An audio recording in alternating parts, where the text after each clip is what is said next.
हावर black satellite में doctor इरशाद का किरदार बखूबी निभा रहा था। अब तक वो किसी मरहले पर नाकाम नहीं हुआ था।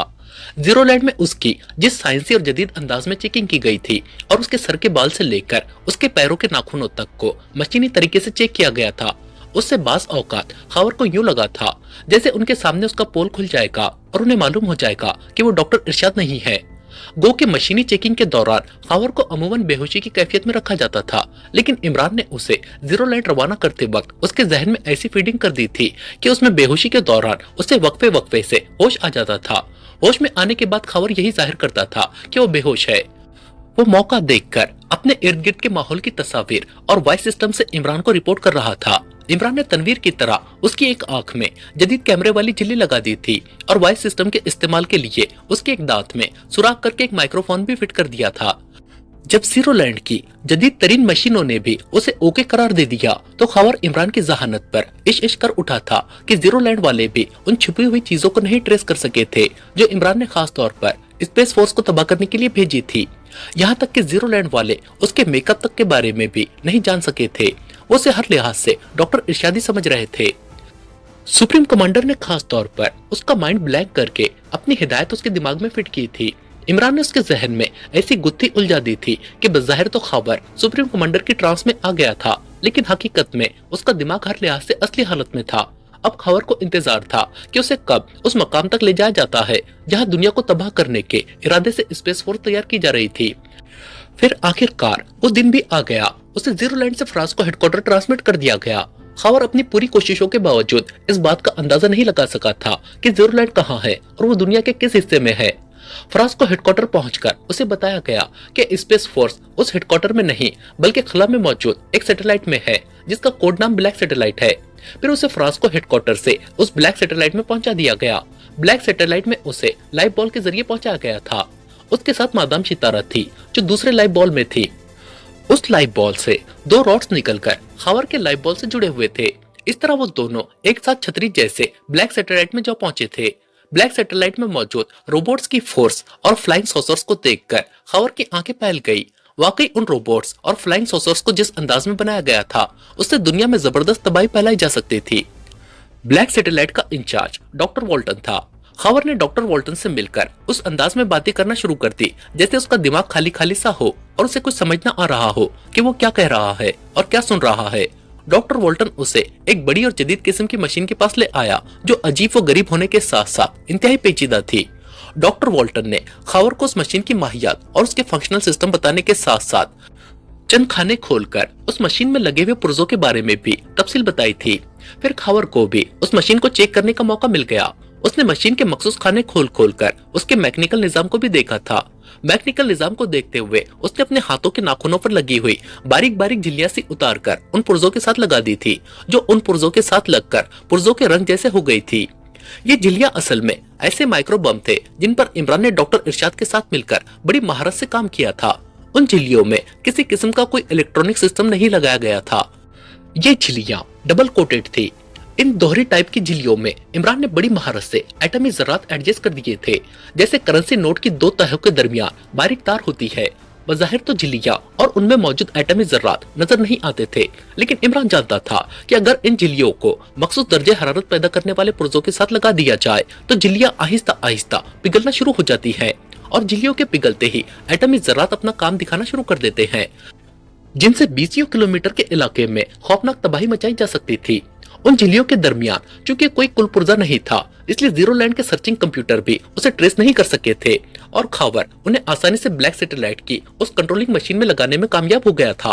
उसने उन खौफनाक हद तक तबाही फैलाने वाली झिल्लियों को उन पुर्जों के साथ लगाया था जो हरकत करते हुए गर्म हो जाते थे। क्योंकि झिल्लियां मखसूस केमिकल से बनाई गई थी इसलिए उनके फौरी पिघलने का कोई खतरा नहीं था। झिल्लियां लगाकर खबर ने डॉक्टर वॉल्टन से उस अंदाज में बातें करना शुरू कर दी थी जैसे उसके सर में दिमाग नाम की कोई चीज ना हो और वो साइंस के हरूफ अबजद से भी ना वाकिफ हो। उसकी अजीबो गरीब बातों और हरकतों से डॉक्टर वॉल्टन जिच हो गया था और खबर की तवक्को के ऐन मुताबिक उसने जीरो लैंड में सुप्रीम कमांडर से राब्ता किया और उसे उसके बारे में तफसील बता दी। सुप्रीम कमांडर भी डॉक्टर इरशाद के हैरत अंगेज रवैये पर हैरान हुआ। उसने डॉक्टर वॉल्टन से कहा कि वो उसे फौरन फ्रांस को हेडक्वार्टर पहुंचा दे जहां से वो उसे जीरो लैंड ट्रांसमिट कर लेगा। फिर जीरो लैंड में उसकी दोबारा चेकिंग की जाएगी। सुप्रीम कमांडर से बात करने के बाद डॉक्टर वॉल्टन ने मादाम सितारा से कहा कि वो उसे वापस फ्रांस को हेडक्वार्टर ले जाए। चुनाचे मादाम सितारा खावर को लेकर लाइव बॉल में आ गई। 2 लाइव बॉल ब्लैक सैटेलाइट से निकलकर खला में आ गए और खावर दिल ही दिल में दुआएं मांगने लगा कि वो जल्द अज जल्द ब्लैक सैटेलाइट से दूर निकल जाए, क्योंकि झिल्लियां पिघलते ही ब्लैक सैटेलाइट में इस कदर खौफनाक तबाही फैल जानी थी जिससे तापकारी असरात खला में भी दूर दूर तक फैल सकते थे। अगर लाइव बॉल्स एक खास हद तक दूर न पहुंच जाते तो तापकारी असरात से वो भी मुतासिर हो सकते थे। चंद ही लम्हों में उनके लाइव बॉल्स ब्लैक सैटेलाइट से दूर आ गए। जब ब्लैक सैटेलाइट खावर की नजरों से ओझल हो गया तो उसके चेहरे पर सुकून सा छा गया। क्या वो महफूज हो गए हैं? मादाम सितारा उसे फ्रांस को हेडक्वार्टर ले जा रही थी और खावर जानता था कि ब्लैक सैटेलाइट के तबाह होते ही फ्रांस को हेडक्वार्टर में भौचाल आ जाएगा। संगी और थ्रेसिया उसे गिरफ्तार करने में एक लम्हे की भी देर नहीं लगाएंगे, लेकिन अब उसे कोई परवाह नहीं थी। वो लाइव बॉल में बैठा अपने दांतों में मौजूद माइक्रो ट्रांसमीटर के जरिए इमरान से राब्ता करने की कोशिश कर रहा था, लेकिन उसका किसी भी तरह से इमरान से राब्ता नहीं हो रहा था। कुछ ही देर में वो दोनों फ्रांस को हेडक्वार्टर पहुंच गए। फ्रांस को हेडक्वार्टर पहुंचते ही दोनों लाइव बॉल्स अलग अलग हो गए थे और फिर वो फ्रांस को हेडक्वार्टर के होल्स में जाकर फिट हो गए। इस दौरान खावर ने एक खतरनाक फैसला कर लिया था। जैसे ही लाइव बॉल फ्रांस को हेडक्वार्टर के होल में फिक्स हुआ, उसका ढक्कन खुल गया और खावर तेजी से उससे बाहर आ गया। दूसरे लाइव बॉल का भी ढक्कन उठा और मादाम सितारा भी बाहर आ गई। मादाम सितारा, मैं तुमसे एक बात करना चाहता हूँ।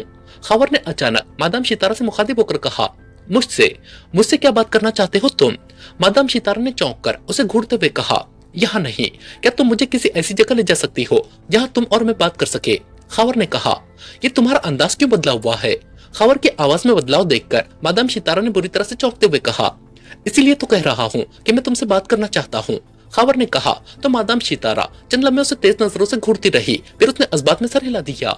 ठीक है, आओ मेरे साथ, मादाम सितारा ने कहा और राहदारी में कुछ आगे जाकर अपने मखसूस कमरे में चली गई। खावर भी उसके पीछे उस कमरे में आ गया। आओ बैठो, मादाम सितारा ने मेज के पास एक कुर्सी पर बैठते हुए कहा तो खावर सर हिलाकर उससे कुछ फासले पर दूसरी कुर्सी पर बैठ गया। अब बताओ, क्या बात करना चाहते हो? मादाम सितारा ने उसे तेज नजरों से देखते हुए कहा, पहले ये बताओ कि संगी और थ्रेसिया मेरे और तुम्हारे दरमियान होने वाली बातें सुन सकते हैं? खावर ने कहा, हाँ, अगर वो चाहे तो सुन सकते हैं। मादाम सितारा ने कहा, ओ, क्या ऐसा नहीं हो सकता कि कुछ देर तक वो हमारी बातें न सुन सके? खावर ने कहा, क्यों, तुम ऐसा क्यों चाहते हो?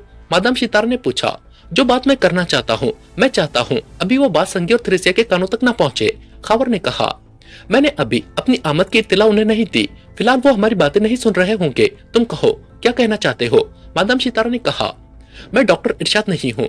खावर ने कहा तो मादाम सितारा उसकी बात सुनकर पहले तो हैरत से उसकी तरफ देखती रही, जैसे उसे खबर की बात समझ नहीं आई हो, लेकिन फिर वो यकलक बुरी तरह से उछल पड़ी। क्या क्या कहा तुमने? तुम डॉक्टर इरशाद नहीं हो? मादाम सितारा ने आंखें फाड़ते हुए कहा, हाँ, मैं पाकिस्तान का वो साइंसदान डॉक्टर इरशाद नहीं हूँ जिसे संगी और थ्रेसिया अगवा करके लाए थे। खावर ने कहा और मादाम सितारा खावर को यूं देखने लगी जैसे उसे वाकई उसकी दिमागी हालत पर शक हो रहा हो। ओ, ये कैसे हो सकता है?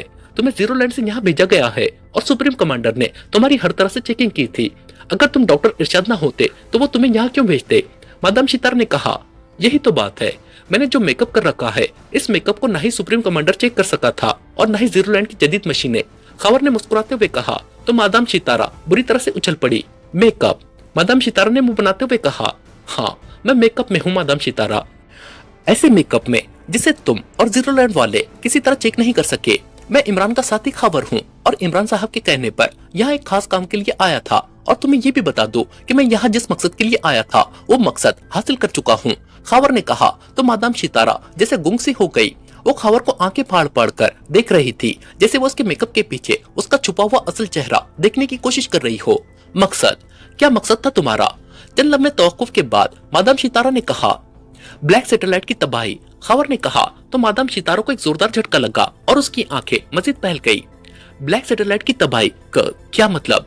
मादाम सितारा ने बौखलाए हुए लहजे में कहा, मादाम सितारा, मैंने ब्लैक सैटेलाइट मशीन की चेकिंग के दौरान उसमें ऐसे तबाकुन माइक्रोचिप लगा दिए हैं जिससे अब तक ब्लैक सैटेलाइट खला में जलकर खाक हो चुका होगा। खावर ने कहा, ओ, क्या कहा तुमने? ये कैसे हो सकता है? तुम्हारे पास माइक्रोचिप कहाँ से आ गए? अगर तुम्हारे पास कोई खतरनाक मवाद था तो जीरो लैंड और फ्रांस को हेडक्वार्टर और ब्लैक सैटेलाइट में उसके बारे में पता क्यों नहीं चला? यहाँ जदीद तरीन साइंसी हिफाजती निजाम काम कर रहा है। अगर तुम्हारे पास एक मामूली सी सुई भी होती तो हमें उसके बारे में इल्म हो जाता। मादाम सितारा ने कहा, तुम लोग साइंस में जिस कदर एडवांस हो, इमरान साहब के मुकाबले में तुम्हारी ये एडवांस टेक्नोलॉजी कोई मायने नहीं रखती। यही देख लो कि यहाँ का साइंसी निजाम ना मेरा मेकअप चेक कर सका है और ना मेरे पास मौजूद माइक्रोचिप के बारे में मालूम कर सका है और ना ही जीरो लैंड में सुप्रीम कमांडर मेरे दिमाग की स्कैनिंग कर सका है। मैं जिस हाल में था अब भी वैसा ही हूँ। मेरे दिमाग में सुप्रीम कमांडर मामूली सी भी तब्दीली नहीं कर सका। खबर ने कहा तो मादाम सितारा का मुंह खुले का खुला रह गया। तुम झूठ बोल रहे हो, बकवास कर रहे हो, ऐसा नहीं हो सकता। इमरान जीरो लैंड की जदीद टेक्नोलॉजी का मुकाबला नहीं कर सकता। मादाम सितारा ने फट पड़ने वाले अंदाज में कहा। ये तुम्हारी भूल है मादाम सितारा, ये देखो, खबर ने कहा और उसने दाएं हाथ की छोटी उंगली के नाखून से एक बारीक सी झिल्ली उतार ली। ये झिल्ली नाखून के साथ मिलकर नाखून बनी हुई थी और उसके दरमियान में सब्ज रंग का एक छोटा सा डॉट दिखाई दे रहा था। ओ, ये क्या है? मादाम सितारा ने कहा तो खबर ने उस डॉट के बारे में मादाम सितारा को तफसील बता दी, जिसे जानकर मादाम सितारा सख्ते में आ गई। मैं 4 ऐसी माइक्रोचिप्स ब्लैक सैटेलाइट में लगा चुका हूँ। ये एक चिप में जानबूझकर यहाँ साथ ले आया हूँ। चारों माइक्रोचिप्स में मौजूद एटमी जर्रात अब तक तुम्हारे ब्लैक सैटेलाइट को राख बना चुके होंगे और अब अगर मैं चाहूँ तो इस एटमी जर्रे से इस हेडक्वार्टर को भी जलाकर राख बना सकता हूँ। खबर ने कहा नहीं, ये नहीं हो सकता। तुम झूठ बोल रहे हो, बकवास कर रहे हो। मादाम सितारा ने लरसते हुए लहजे में कहा।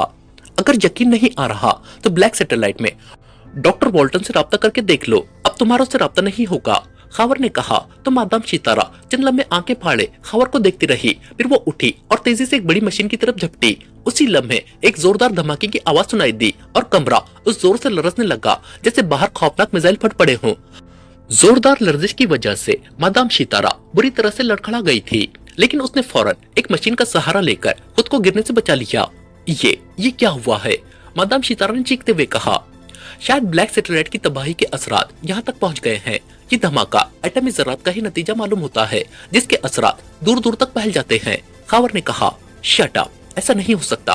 फ्रांस को हेडक्वार्टर और ब्लैक सैटेलाइट नाकाबिल तस्कीर है। तुम उन्हें इन मामूली जरात से तबाह नहीं कर सकते। मादाम सितारा ने गुर्राते हुए कहा। उसने मशीन के मुख्तलिफ बटनों को प्रेस करना शुरू कर दिया, लेकिन अभी उसने चंद ही बटन प्रेस किए होंगे कि अचानक मशीन पर लगे बल्ब बुझते चले गए और सुइयां तेजी से वापस होने लगी। चंद ही लम्हों में वो मशीन बंद हो गई और फिर देखते ही देखते वहां मौजूद तमाम मशीनें बंद हो गई। ये क्या हो रहा है? ये मशीनें कैसे बंद हो सकती है? Master computer, master computer. Madam Sitara ने हलक के बल चीखते हुए कहा, लेकिन जवाब में उसे मास्टर कंप्यूटर की आवाज सुनाई न दी। मादाम सितारा ने फौरन जेब से एक छोटी रेजर गन निकाली और उसका रुख खबर की तरफ कर दिया। सच सच बताओ, ये क्या किया है तुमने? ये मशीनें कैसे बंद हो गई हैं? मादाम सितारा ने गुर्राते हुए कहा। गुस्से से उसका चेहरा सुर्ख हो गया था। जो सच था वो मैं तुम्हें बता चुका हूँ। मैंने ब्लैक सैटेलाइट में माइक्रोचिप्स लगाई थी और यहाँ क्या हुआ है ये मैं नहीं जानता। खबर ने कंधे उचकाते हुए कहा।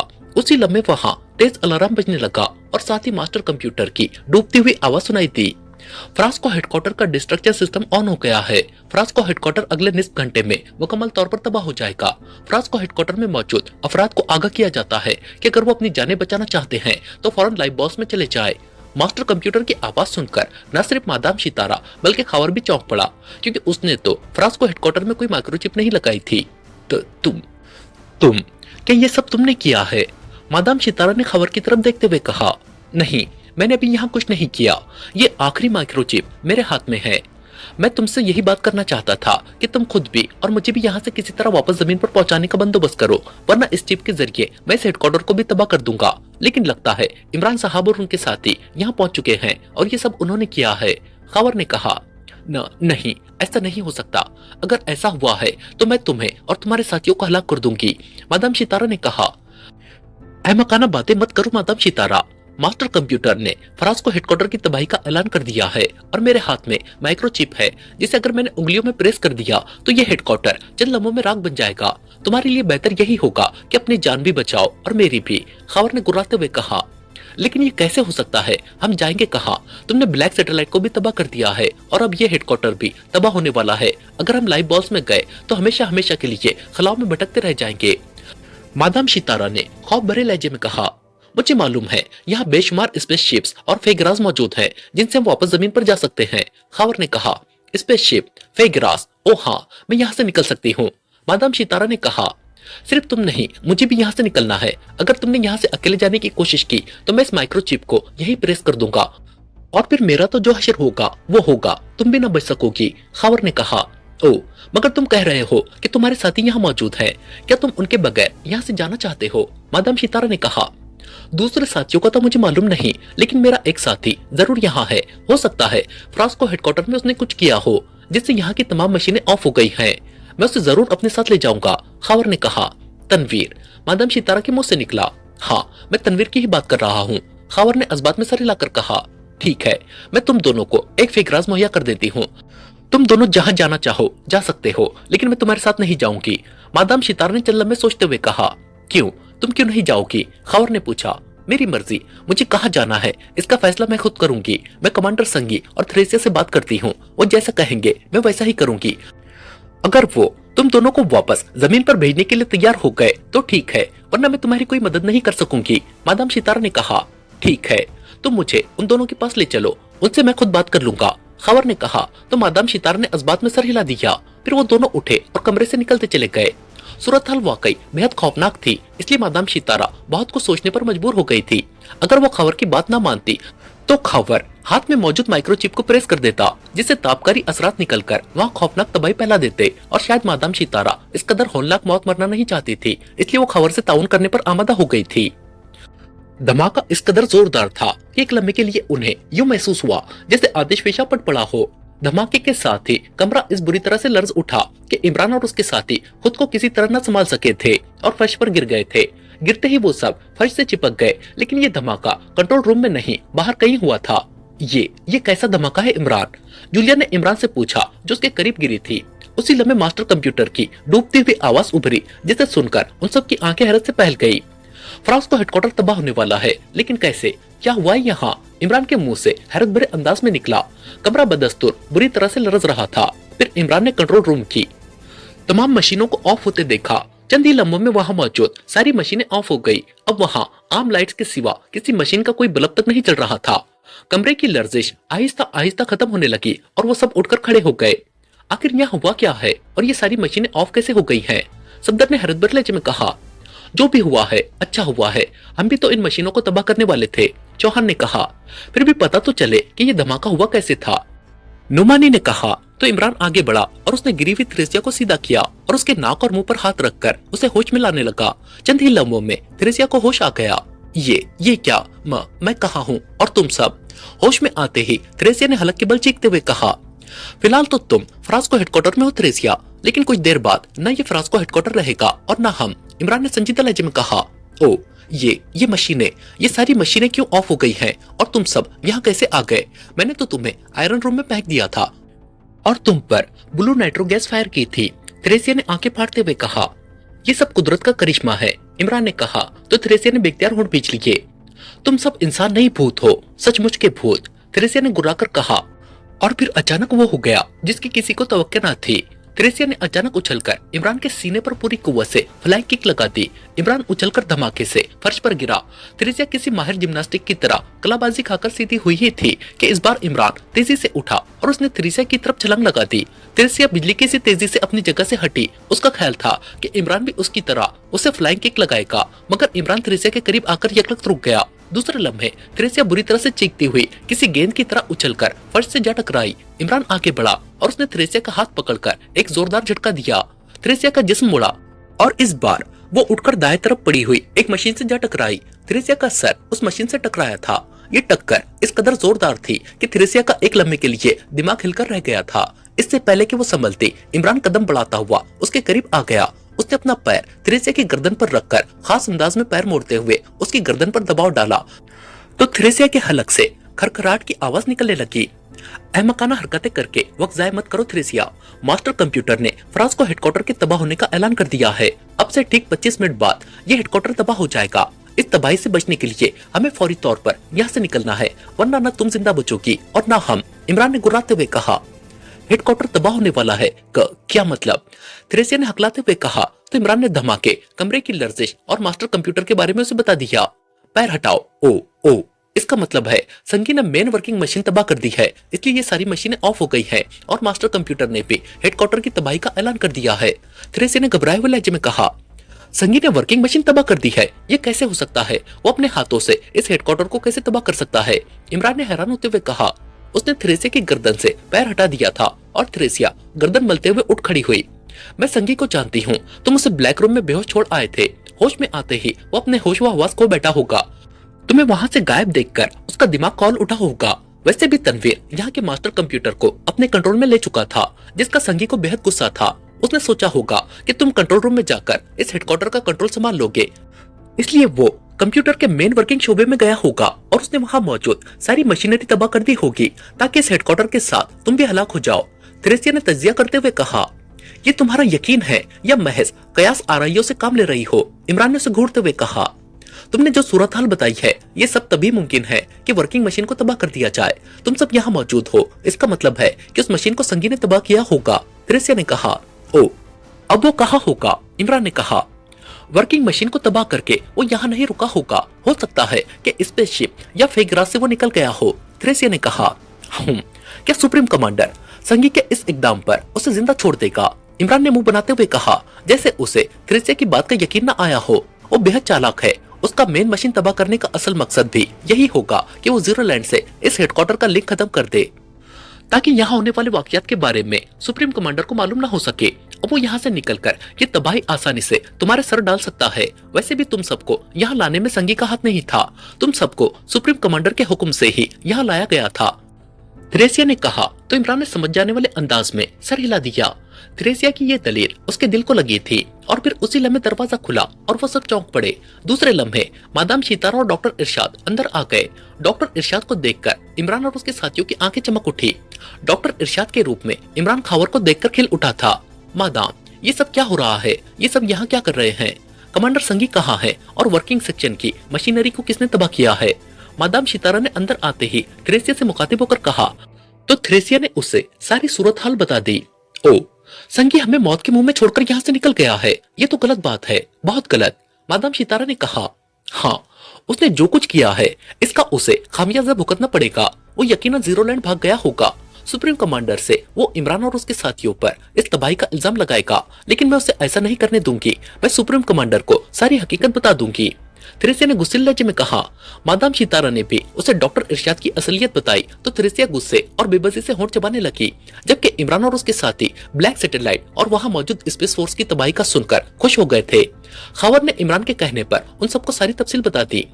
ये तो कुछ भी ना हुआ, हम सब तो खलाओं में टामक टोया ही मारते रह गए। सारा काम तो तनवीर और खावर ने ही खत्म कर दिया। चौहान ने मुंह बनाते हुए कहा, टामक टोया मारना भी बड़ा अहम काम है प्यारे, और ये भी तो सोचो कि तुमने खलाओं में टामक टोया मारी है। तुम्हारा ये कारनामा सुनहरी हरूफ में लिखे जाने के काबिल है। इमरान ने कहा तो वो सब हंस पड़े। इमरान, अगर तुम हमें जीरो लैंड वापस जाने दो तो हम भी तुम्हें वापस जमीन पर पहुंचाने का इंतजाम कर सकती हैं। थ्रेसिया ने इमरान से मुखातिब होकर कहा, क्यों, क्या हमें जीरो लैंड की सैर नहीं कराओगी? इमरान ने मुस्कुराते हुए कहा, ये मुमकिन नहीं है।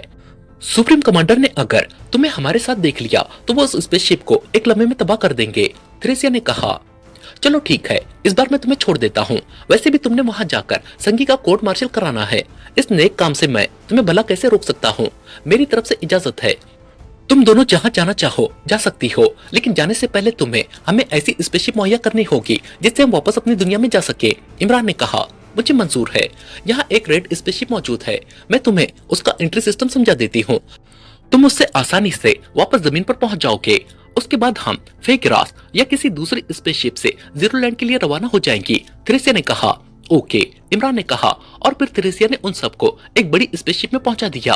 इमरान ने उस स्पेसशिप की चेकिंग की कि कहीं बाद में ये स्पेसशिप उनके लिए मुसीबत न बन जाए, मगर थ्रेसिया उनके साथ कोई चाल नहीं चल रही थी। उसने इमरान को एंट्री सिस्टम समझाया और स्पेसशिप से निकल गई और इमरान उस स्पेसशिप को फराज को हेडक्वार्टर से अलग कर लाया। कुछ ही देर में रेड स्पेसशिप खला में उड़ती जा रही थी और उसका कंप्यूटराइज सिस्टम वाज़ेह तरीके से उन्हें वापस जमीन की तरफ जाने की तफसीलात मुहैया कर रहा था। उनके जाने के बाद जाहिर है थ्रेसिया और मादाम सितारा को भी वहां से निकलना था। वो एक दूसरी स्पेसशिप में सवार होकर जीरो लैंड के लिए रवाना हो गई। फराज को हेडक्वार्टर में सिवाय खामोश मशीनरी और रोबोट्स के कुछ नहीं था। वहां मौजूद तमाम अफराद लाइव बॉल्स के जरिए वहां से निकल चुके थे। फराज को हेडक्वार्टर को खाली देखकर संगी भी फौरन एक फिक्राज में आ गया और फिर वो भी वहां से निकलता चला गया। खत्म शुद्ध।